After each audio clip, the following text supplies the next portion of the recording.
Emotionally unavailable. Welcome to Emotionally Unavailable, the podcast where we dive deep into the world of emotional availability and intimacy. I'm your host, Melissa Hepner, and I can't tell you how excited I am to have you join me on this journey of self-discovery and connection. Whether you're navigating the complexities of relationships or exploring your own emotional landscape, this podcast is here to inspire, empower, and entertain. So get cozy and let's explore the depths of human emotions together. Hey everybody, happy Monday.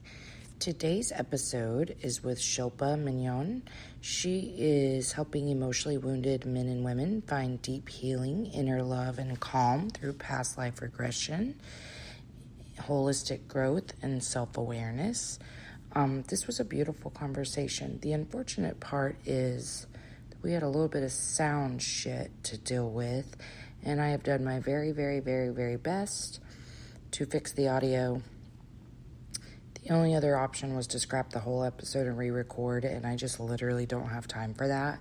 So the last probably 10 minutes, and only when I'm talking, can be a little bit rough, but it's very fast, so I think you can just fast forward if you hate it, because it's only when I'm talking, and I cut anything that I said that just didn't really need to be said, because anyway, this whole situation has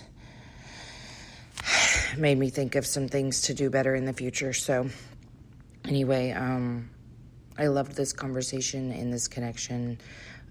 It just was, I mean, I know that I keep saying this, but how I know that the guests that are coming are meant for me is the fucking connection that happens in those conversations.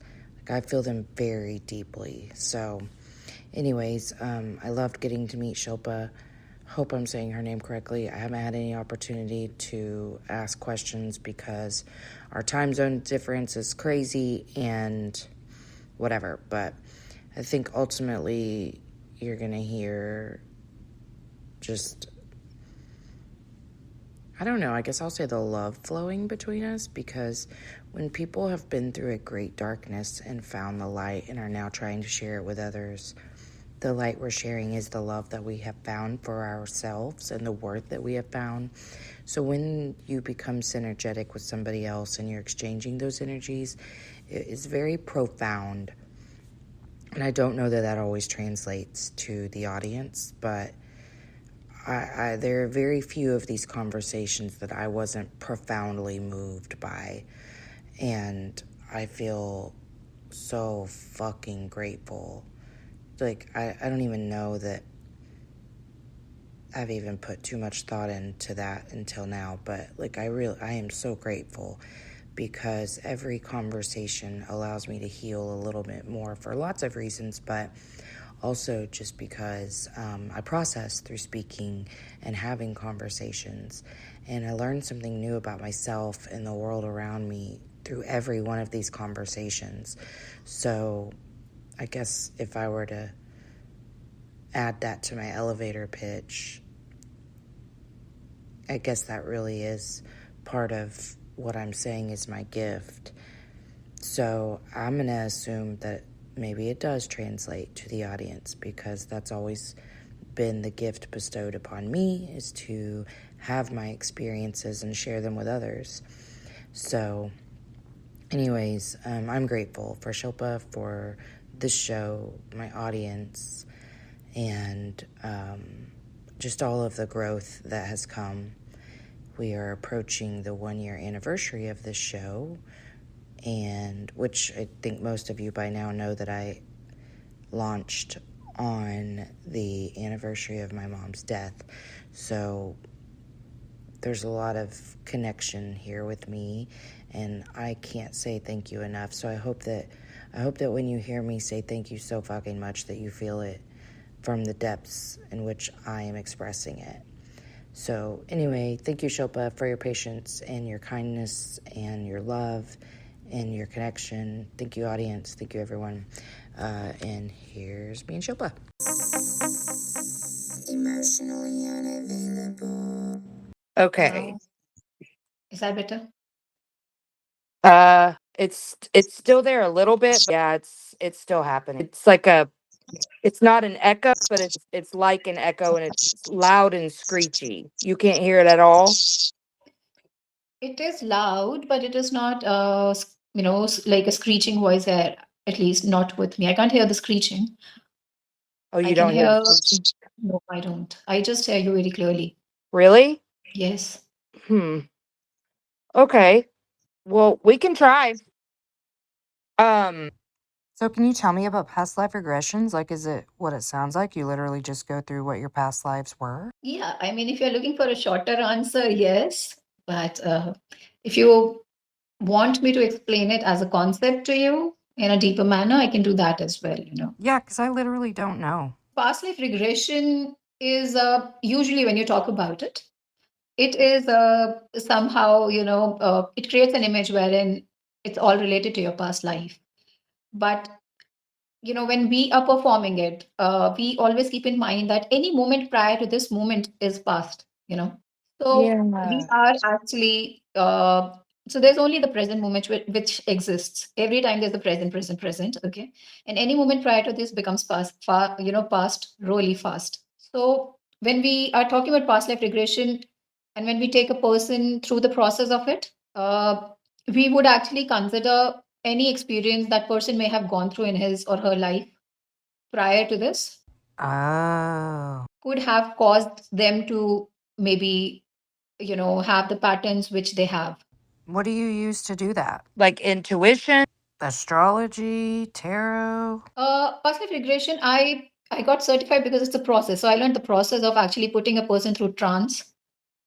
Okay. Relaxing them. A method, so wherein a person goes through a deep relaxation and they're able to tap into the subconscious.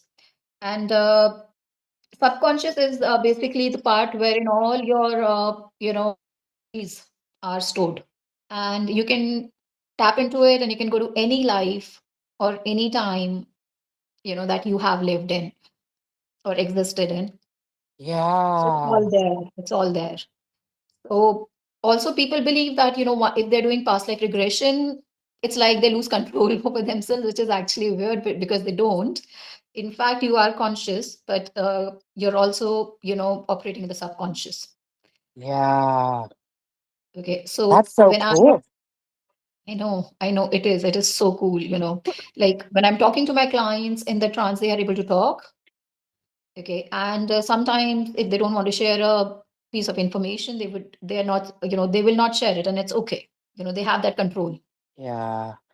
Okay, and Wow. So is it like multiple lives or whatever's just wanting to come out or? yeah. So when we started this, there's definitely we do take the client's history. Okay, pretty extensive work actually. It takes 2 to 3 hours, 3 to 4 hours. And then finding out whether the client is more visual, more kinesthetic, or more auditory. Okay, and how easily maybe a person can be hypnotized, or relaxed, Oh. basically.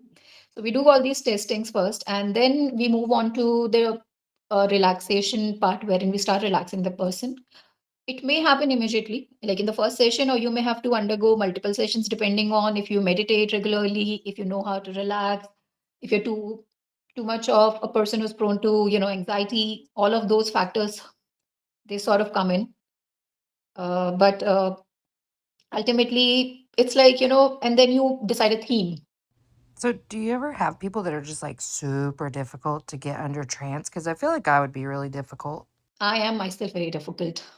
Why? Why are we so difficult? Is it because we have trouble relaxing? I guess it has got something to do with our personalities being over analytical. And that would describe me to a T. Exactly. So our conscious brain is not ready to let go of the control very easily. Okay. And that is what makes it difficult, actually. And then there are people who just hit it very fast. Like I recently went for my past life regression. Okay. Because I wanted to experience what my clients are experiencing. And I've had it done before and it never worked. But this time I just went into trance super fast, like in the first 15 minutes. Wow. And my therapist could not believe it. So then she was wanting to complete the process of, putting me into the trance, and that pulled me back. And when I came back, I said, "Why did you do that? Why did you go to the counting?" Because I was already in deep trance. And she's like, "No, but I had to complete the whole process. And I said, "No, you didn't have to. I mean, it just limited you and what I could have experienced. But believe me, I had the most beautiful experience, Malice. I experienced myself as an eagle. I was an eagle in some birth, I guess. And I could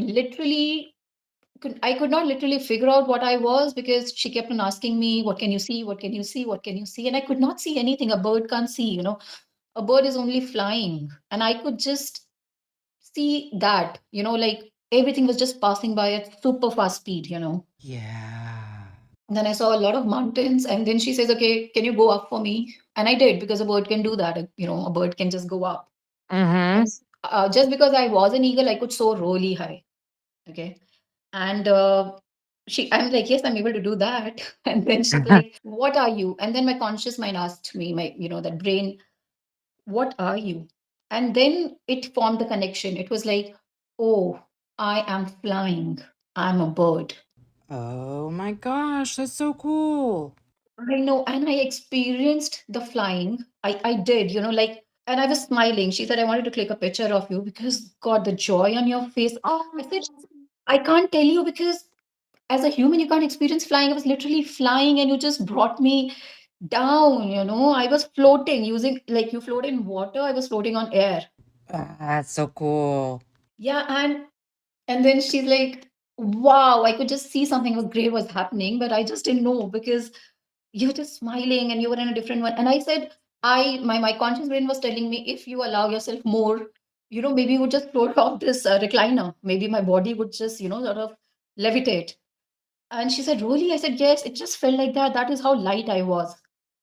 And superb experience, superb, like, wow. And then when I came back and we started integrating the thing, I figured out that I've always felt really heavy in my body. Like in this Mm, birth, I would always wonder if everybody feels like it. I was always, why am I so heavy? Why my body feels so heavy all the time? yeah. And when I experienced that lightness, then it clicked. My consciousness is carrying that from that birth, that lightness, and it has some base to compare. My current body with that feeling, Yeah. and it's only that which actually I feel it in my body. That heaviness, because this body is very dense compared to that. Mm-hmm.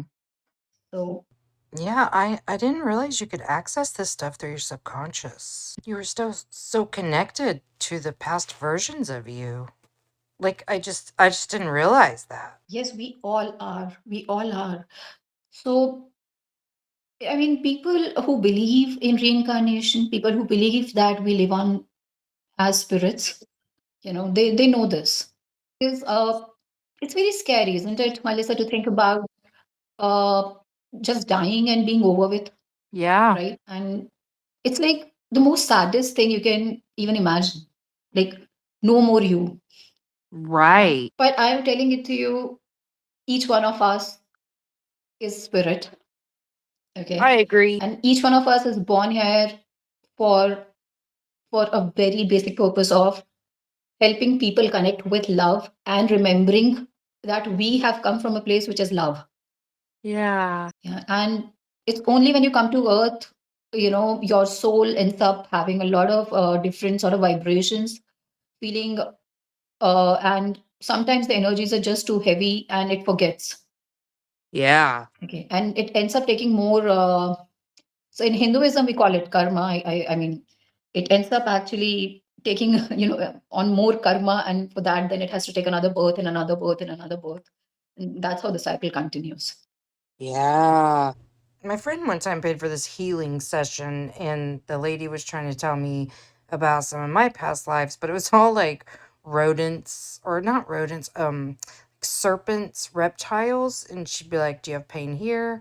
And I mean, the pain stuff was like all spot on anytime she said, but she's like, "Okay, so you were a lizard in this life, and this leg got cut off." And I don't know, it's just kind of weird. But there could be a truth to that, because a batchmate of mine, she didn't share it with us, but later on she shared her story, wherein she saw herself because she was regressed as a practice, by a fellow batchmate, and she saw herself being sort of, her head being chopped off and living in 16th century, I guess, and under the king, caught up as a witch and then sort of asked the head to be chopped off. And she said she saw that. And later on, she shared after 2 or 3 days, because she was still not sure, that she had carried this huge pain in her shoulder. Okay. It had come out of nowhere suddenly, and she had lived with it for the longest period of time. She experienced this chopping and what happened, and all that karma and whatever she had to go through, and her pain vanished. Okay. And Wow. she said, because I was carrying it for so long and it happened so subtly, I could not believe it. So I didn't want to sort of share it before being really sure about it. Yeah. Yeah, I mean, and I have like so many stories like that. Okay. See, mine was like from earlier centuries that she pulled from me, and I wasn't like not believing, but I was like, why can't I have like a more recent century? Like, why can we not talk about like, I want to talk about either an actual animal or like a human from the past. I mean, to be clear, the lady who was doing mine was supposed to be doing Reiki, and she was doing a really good job at that. Like, she could definitely like sense my areas of pain and stuff, but she was just weird, and it just seemed like she was trying to go for the shock factor, you know? I understand. Look, I guess it is again the personality thing. Some people are okay with other people tapping into their lives, which happens here in India also. We have now Akashic readers. Have you heard about them? Uh-uh. People who actually read your Akashic records. Akashic is basically the ethereal. They say there's a layer and all your records are kept there. So they're able to tap into it by going into a trance for you, and then they're going to, they're able to pull those records for you, and then they can guide you. So some people go for that, and they're pretty stoked, because they're like, oh wow, yes, it makes sense for my current life. But I, as a person, I think I would still be skeptical, because I love having my own experiences. Imagine feeling and knowing myself as a bird and having that experience versus somebody else just telling it to you. I mean, it's a hell and a heaven difference, by the way. Okay. Right. Yeah, and see, that's the major difference between like what you're describing and what my experience was, because she was just telling me stuff like from what she could see, but it would have been like totally different if I could have experienced things from like my point of view, like what you're describing. Yes, it would have been 100%. And then it also leads to quicker energetic shifts for you. Okay. Like the energy that you would take years to transmute, it gets transmuted so easily during those sessions. And you're able to just suddenly have, it's like falling off of your old body and a new body appearing for you instantly. Okay, Yeah. so that is what usually happens in a past life regression if it's done properly and you're able to hit the trance and you're able to see your past lives. But there's another angle to it, like as a particular past life regression therapist, I don't believe on in taking on so many clients basically, because I would love this work to be sacred. It is a sacred work, Mm-hmm. not just for the sake of maybe making some money. I would do it. I would rather do it for people who really are carrying patterns which they can't find answers for in this life. Mm-hmm. And like they have carried it on and on and on, and it doesn't seem to find any relief despite the fact that they have gone to multiple people and done multiple things for it. Yeah, that makes sense where someone might want to look into some past stuff if if there's just stuff that they can't figure it out or whatever, that they may want to go look into past stuff. Yes, yes. And I'm sure, I mean, everybody has their place. People do not believe in exactly the same principles as me, but I was literally told by my teacher to use it in a sacred manner. And it's like it's a work of somebody who has to be highly responsible. You can't just play around with it. You can't just put people into trance, make them go through their past lives if they're not ready, and then pull them out, and not integrate them properly, because it can then create issues for them also. Yeah. Yeah, okay. And because the subconscious and the conscious, then if there is an energetic imbalance, it shows in your life. You may get very anxious, you may become restless, your conscious brain is not able to then, maybe function in the way it was previously functioning and have. So it's very important that, it's done with a sense of responsibility towards the other human. And you're Yeah. playing with energies, and so whenever we start a session, we would always ask the highest masters to come in and oversee what we are doing, and only the kind of healing that's needed to be done, which is beneficial for the person, for the healer, and for the world, basically. Yeah, I really like that because like I think it's fine to make money from your gifts, but I like the idea of keeping it sacred at the center of everything that you're doing. Leaning into the purpose and not the outcome. You know what I mean? Like what you're doing is a passion and you have a purpose to live out that passion. And I think it's okay to monetize that. But yeah, like it's different than when you're like churning and burning. Because if you're churning and burning your clients, it's probably not all that effective. Yeah, I think everybody has their own way of looking at it. I am very particular about looking at it in that manner because I definitely know we go to the soul world after we pass away. The bodies, wither away. And there you are answerable for what you did, and why you did it and what were your intentions. Because I think it is all about your intentions. It is, you can't Yes. fool the creative power, which created you. You can't fool that. So you may believe you're doing it for the right reasons, but then you reach there and you understand, no shit, no, I was not doing it for the right reasons, actually. And there's definitely wrong reasons and right reasons. Whatever people may say to you, there's definitely a darker part and a lighter part.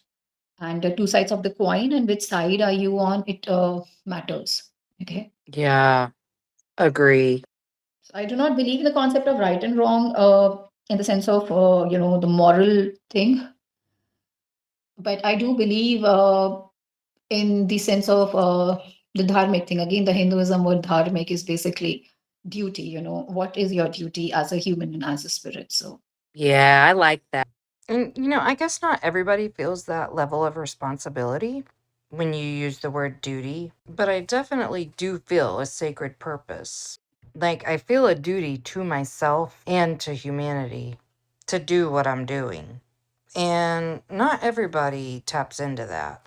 I think we all have it. I just don't think everybody taps into that level of consciousness. yes, I do.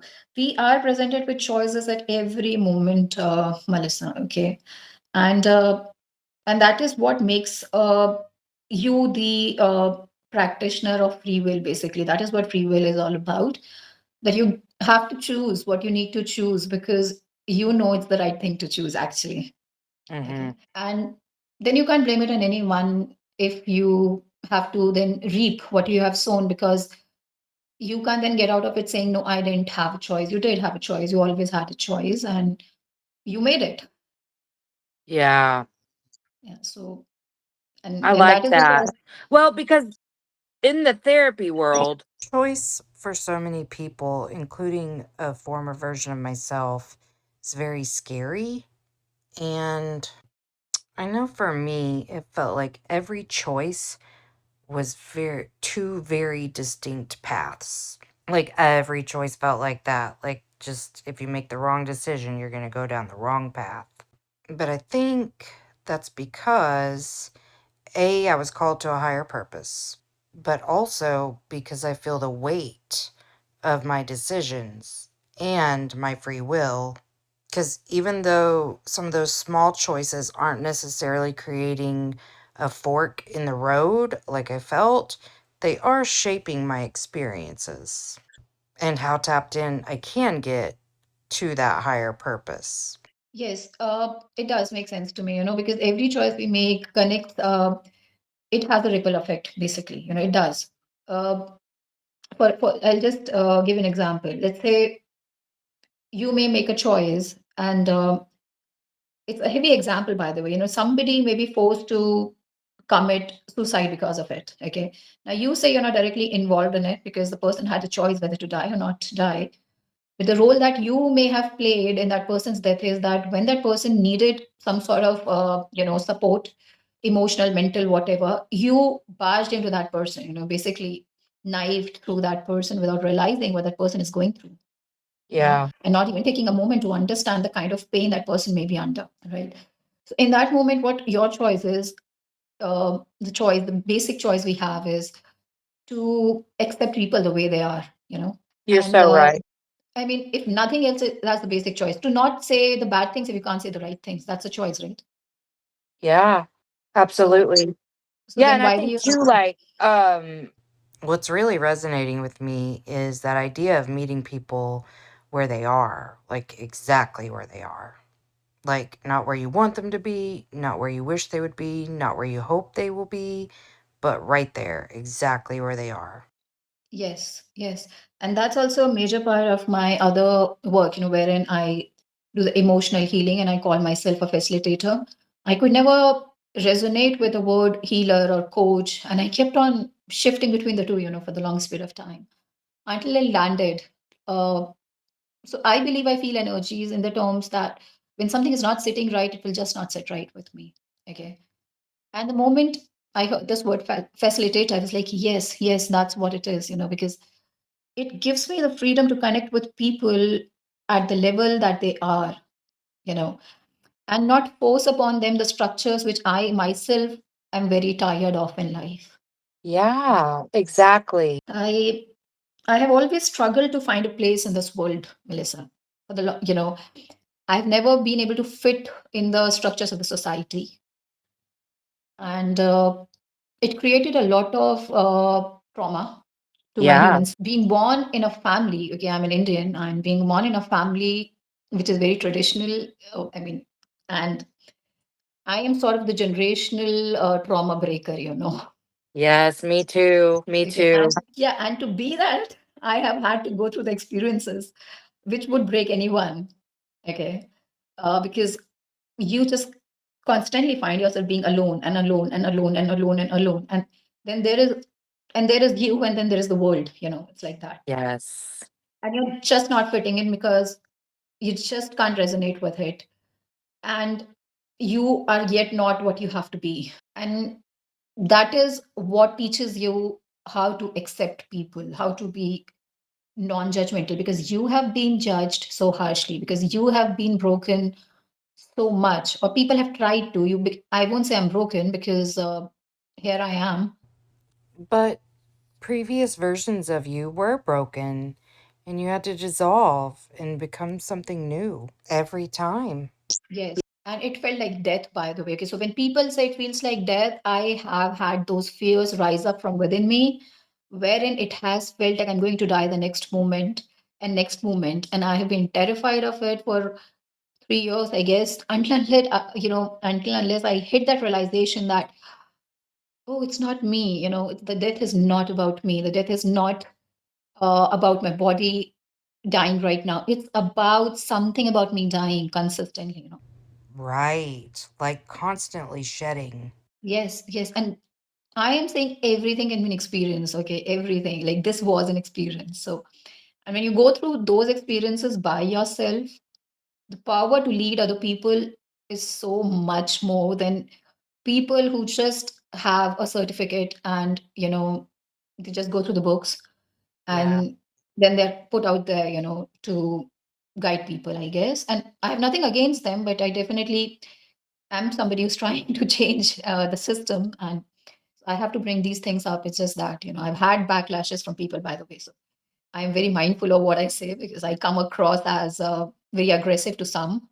But Oh, yeah. Well, that's the thing is when you stand in your own authority, that can be triggering for people who feel like they don't have access to that level of authority in any way, like in their own life. And it's crazy to me because I feel like our experiences have been very similar. Like it looks different on the outside, but like on the inside, my life has been a constant evolution. Like my entire life, just a constant shedding and constant death and rebirth. And now a new level enlightenment all the time, you know? And I feel really grateful because I wouldn't have had like the spiritual awakening if I hadn't gone through really dark times. Because it was in the healing of all that that I just like one day that I had this aha moment. I mean, I've always been a spiritual person, but like because I was raised in a super religious household, I was really afraid of my spirituality. And like now, I'm really comfortable with like who I am and what my gifts are, but like I get that off of you too, that you're really solid in who you are. But if you're around people who aren't comfortable, those people will be repelled by our energy because we're probably those people who you either love us or you hate us. I completely get that because I have lived through those times and I keep on living through that wherein either people would like me or they would just dislike me, you know. There's no middle ground, you know, there's no I hardly know anyone who would say, you know what, we like you and dislike you at the same time. No, it's either that or either that, you know, it's just like that for me. I've always been that person. You either love me or you hate me, and that's that. When when you are the black sheep of the family because of who you are, God, it becomes equally difficult, you know, like I had to carry that burden of being the rebel in the family, you know, of people who would just expect, I would say, uh, you bending to the will, you know, being a girl. Compliance. Be the good girl. Yes, yes. And if you were not, then you were the one, you know, who was responsible for the way they were feeling and they were Absolutely. reacting. Okay. And how mean they were being or how unkind they were being. It was nothing about them. It was all about you because somehow you were the one who was making them do that. Okay. And the kind of burden that puts on you as a person is huge. It's immense. Okay. Yes. And it's only when you grow out of that space and you start healing yourself, you understand what kind of an injustice has been done with you. Okay. Because you never deserved it in the first place. You never That's did. exactly right. That's exact. I had to tell myself that getting to that place where I was like, you were always special. You were always chosen. You were always worthy. You were always valuable. That was the them problem. It was never your problem. You just reaped the consequences of their lack of understanding of who they were and where they were going. But like, that was the most meaningful inner child healing that I did whenever I was like, no, this isn't about you. You are fucking wonderful. You know, like this isn't about you. I know. And that kind of power nobody can take away from you. You can't fake that, you know. You Yeah. can just sort of put foundation over it and say, oh, look, I'm pretty. You just are because you just know that about yourself. Okay. Hmm. And yeah, I think that is what gives me my power, understanding, knowing, and growing from that space and consistently evolving. Okay. In that space that, oh man, I am amazing. I'm great. I'm just wonderful, you know. And I have everything it takes to move on in life and, you know, love people and be with people. And I don't need to be anything else. I Right. just, really, you know, this is me and it is 100% acceptable. Absolutely. Yes, and that's where I see the most transformation happening is when you can get to that place with yourself.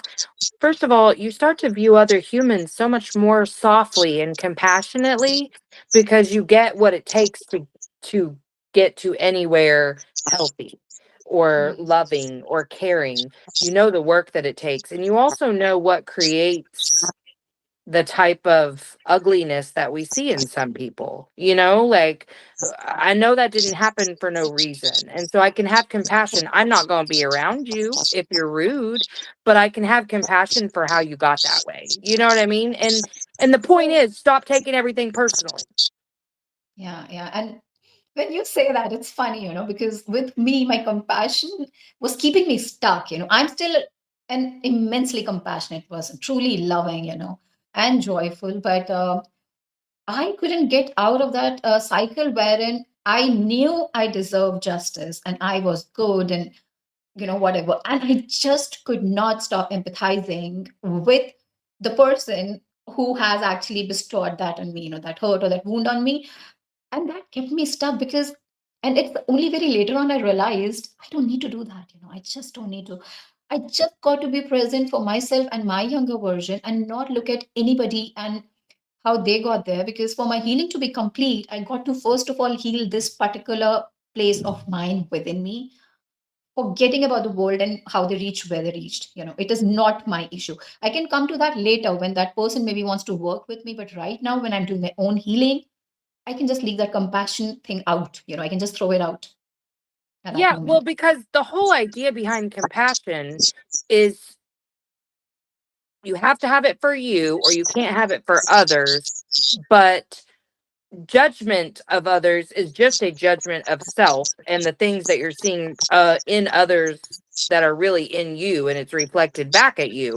But we're only supposed to understand it so that we can understand ourselves better, because everyone around us is just a reflection of us. So where compassion gets tricky and sticky is when you go, oh, well, if I'm compassionate, I must still serve this person with my energy. But it's not about that. It's just about understanding that they are in their own world and we're just living in it.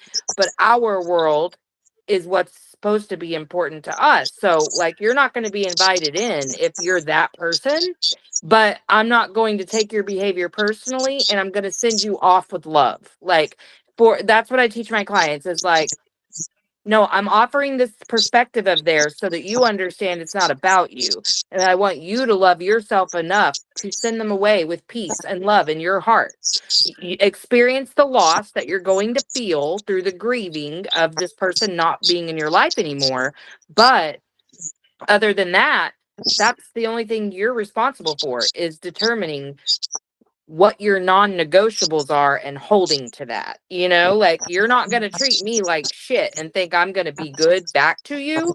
I'm not going to be bad back to you, but you're not going to be in my energy at all. I will flat out ignore you for the rest of my life if that's what I need to do. But that's where I think we get a little wrong with empathy, because first of all, I don't think empathy is all that good. I don't want you to put yourself in someone else's shoes all the time, because then your brain is constantly confused about what is and isn't your experience. We don't need that. But I do want you to go, I know why I did that. So that's why you do that. But you got to go find your own peace, because I got peace. So you're not going to disrupt mine. Like, that's my whole thing. But I'm not going to cuss at you. I'm not going to yell at you. I'm just going to send you away. But all the love in my heart for myself is what's sending you. But it's not hatred of you. It's not hatred of me. It's not anything. It's an understanding that we're not aligned. Yes, yes. And I think that is what setting the boundaries look like, right? Mm-hmm. Mm-hmm. Mm-hmm. Since we talk about it a lot, actually. And so the simplest term is setting the boundaries, learning to set the boundaries, actually, for maintaining your peace and understanding it's for your own good, not for fixing the other Absolutely. person, Mm-hmm. changing them, or it's just for allowing you to get what you want to receive from yourself and making it a possibility for you. Yeah, because you know what? It's so funny. Like, I love confirmations like this, because just yesterday I was on social media just browsing for a minute because I just posted something, and I saw an old friend of mine that I am in and out of contact with was going through something, and my instinct is to be like, "Are you okay? Like, do you need help? Do you want to talk?" But it's somebody who's a little bit toxic, and like, the help that I'm going to offer isn't what they really want. So, like, because you could go get a therapist, you could do a lot, you could go watch Instagram and get a lot. You know what I mean? YouTube got excellent benefits out there, but they're not looking for the change that I offer. So why am I going to restart this toxic cycle and bring them back into my energy and be exposed to any of their toxicity because I feel this need to help them? The best way I can help them is to not start that toxic cycle again, because I have to do that for me. But this conversation really confirms that, like, because I'm getting really good at listening to my intuition, and I'm like clairaudient. So, like, I hear very clear messages, and it was like, don't you do it. You know what I mean? Like, don't message, don't. Like, you don't need to restart the pattern. And then I was talking to my client who's in no contact with somebody right now, and last night, and this was after that thing yesterday, and she was talking about in her experience, like, I don't want to restart that cycle. And I was like, but this is just confirming that again. I love when that happens. Yeah, and just because you mentioned no contact, there's a very important thing that recently happened. When we talk about going no contact with someone, I don't, I know about the Western culture though that it happens there. Like you realize your parents are not who you want them to be, and they would never ever, like they would always be the salt pot, and you can't expect honey out of them, so you go no contact. But in India, that's not even, you know, I don't think it is a concept, and maybe it will catch up in the future, or maybe it happens on some level which I'm not aware of. But I'm aware of the Western culture doing this, okay, and it's happening there. But in India, it is like weird, weird. You tell somebody I'm in no contact with my parents, and they're going to look at you and, are you crazy? Are you insane? Like, have you lost it completely? How is that even possible? Recently, that happened. Like to protect my energy, I stopped my communication with my mom. Okay. And I am staying in her place, by the way. I'm staying with them at the moment. And so we had this huge conflict, and the inner child in me looking for the mother's validation had a final blow. Okay. I And know. Yeah, I feel that. Yeah, I it get was it. so the energy was completely flat out, and I just went silent. And I know I going silent means it's over for me. I'm done. Okay.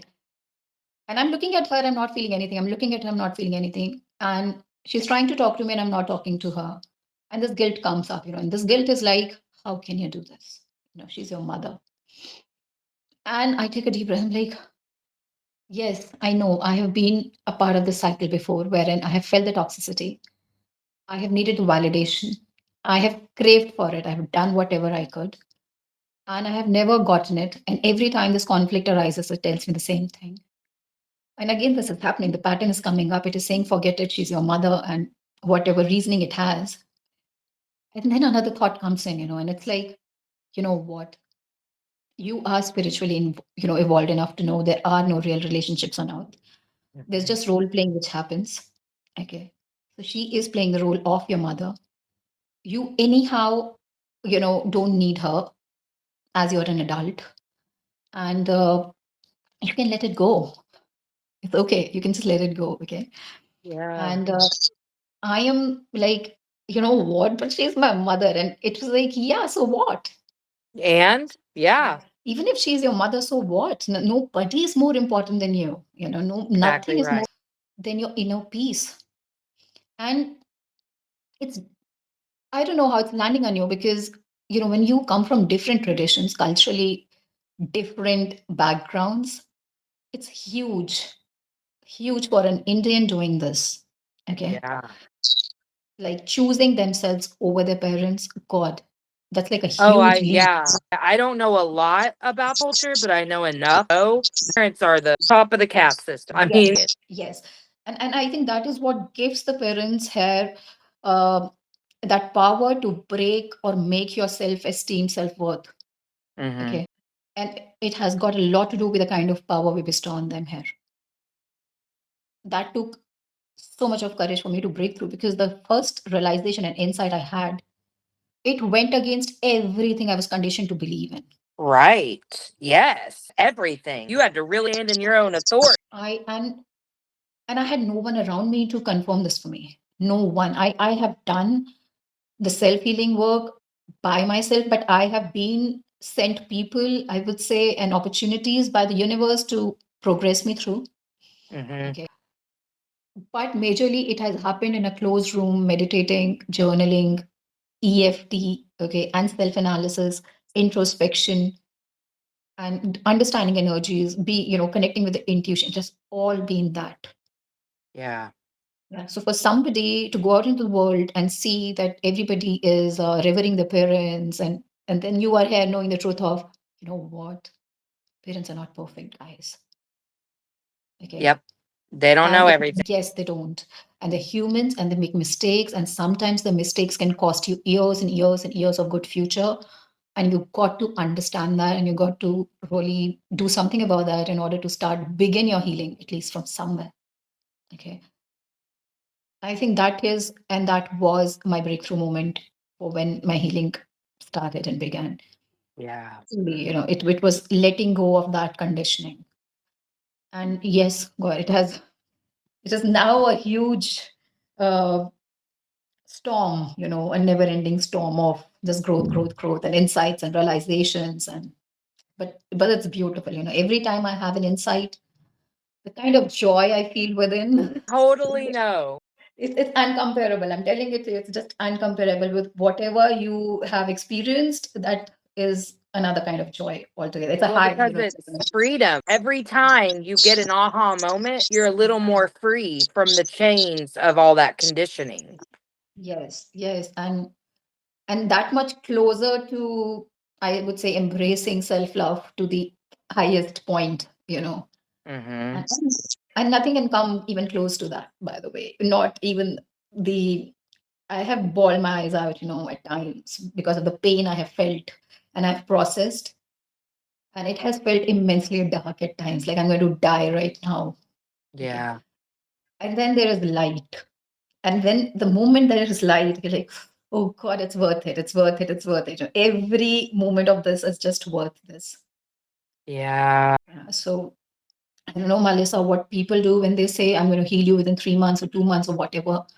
Sometimes I wonder, is it possible? Because my journey has taught me it's not. Yeah, I don't. Well, I have a couple of new thoughts about healing now, and that's from the people that I've been around and these conversations. Someone said, Jamie from Australia said, life is not for healing. You heal so that you can get the most out of the life that you've been given. And so I love that. But I also love, like, just understanding that you're perfect exactly how you are in any given moment, and that we're just like evolving and growing. Like, there's always going to be more that you learn about yourself if you're open to learning and evolving. But otherwise, like, stand in the power of who you are right now, because who you are isn't any worse than this person you're trying to become. And the moment that I was like, I am already her, I already am.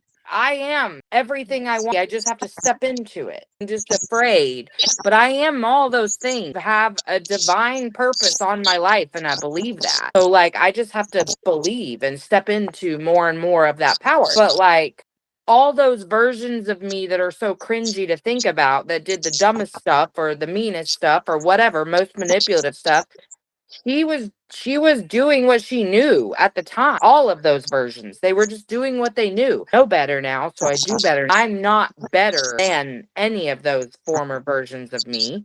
I'm just a more evolved version. We're all, like, I've lost some bad habits. I'm sure I've gained a couple, but, like, I've always been great, and I just have to continually forgive myself for the things that I did.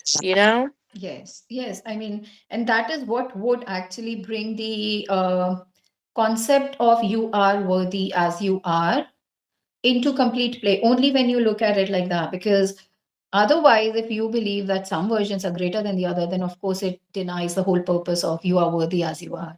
So that is Exactly. the bound, anyhow, and whatever happens on that background is still worthy. Okay, so that is what makes you worthy. Right now, who you are, whether you're the intelligent version or the dumb version, doesn't matter, because ultimately the background has to be, yes, you are worthy.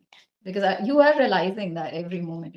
Healing is all about realization. It's all about meeting yourself on the deepest level possible. Mm-hmm. I like the way you put that. So Absolutely.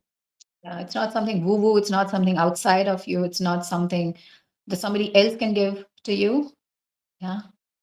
It's just something you own, and it's something that you rightfully deserve. It's a pathway to actually meeting your real self. Absolutely. So basically, we all should be on the pathway. Yeah. Well, and that's why people like you and I exist, because we're going to show people that. Yes, yes.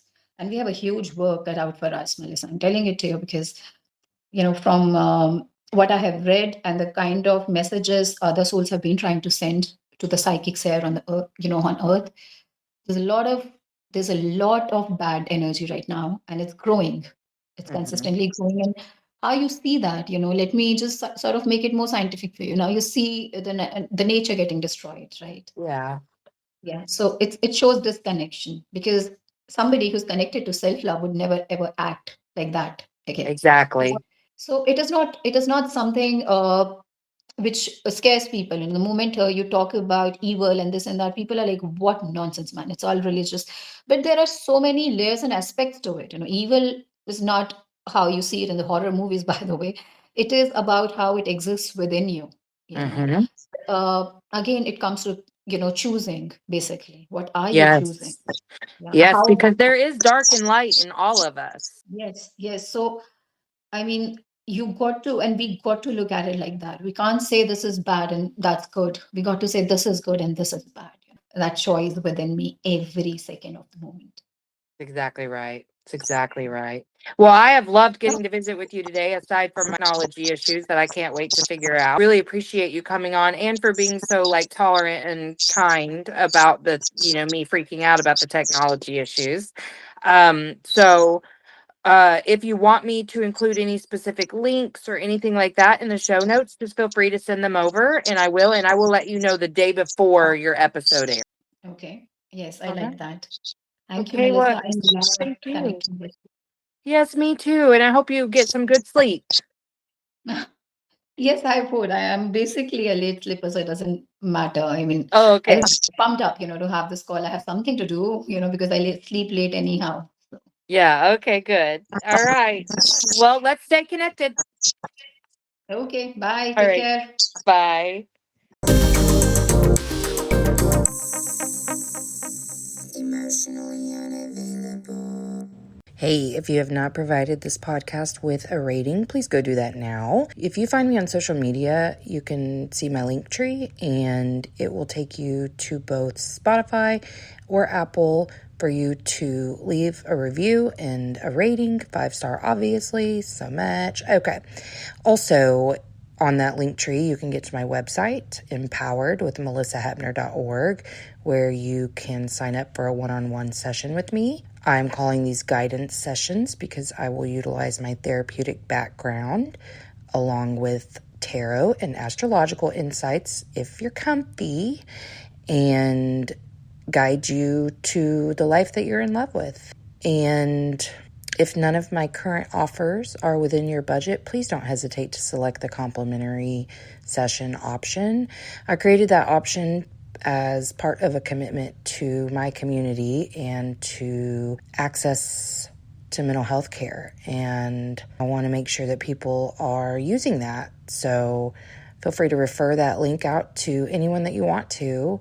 It is a one-time only. All of these sessions are like a one-time so that I can make a bigger impact with one-time sessions versus recurring sessions. So you can see my menu on my website, and you will also see workbooks and membership communities available. So I hope you'll check it out. Emotionally unavailable. INDEPE and cut.